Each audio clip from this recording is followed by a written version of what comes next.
Let's learn about list comprehensions. Frequently, we want to create a new list based on an old list. You could use the transform pattern that we learned previously, as shown here, where we double each element of a list. However, we will now learn a much more convenient way to do the same thing. A list comprehension allows you to create a list from an old list using a for loop. You can see the syntax here. We begin by placing square brackets on either side of the expression.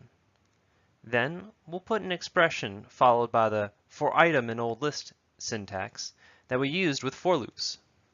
Notice that we no longer use a colon. Also notice that we no longer need the word append.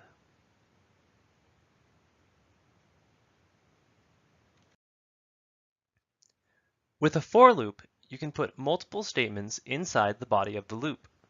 With a comprehension, you can only put a single expression at the start of the comprehension. This expression is the element, which will be used to create the list. Notice how the element expression uses the iteration variable. Here, we see a list comprehension to make a list of strings all lowercase.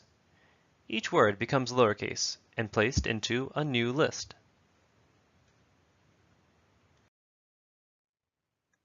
Although a list comprehension is more convenient than a full for loop, you should remember they are not quite the same.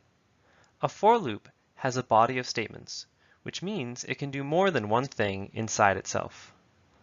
A list comprehension only has a single expression, which means it cannot do more than one thing.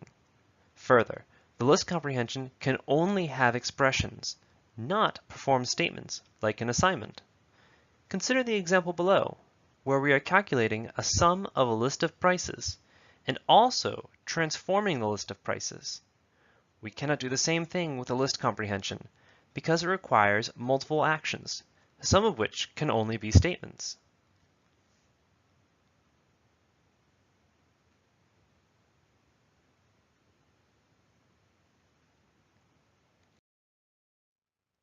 There's one more thing to know about list comprehensions.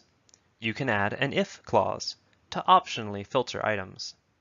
It may be a little strange to see the syntax, but the idea is pretty straightforward. Create a new list based on an old list.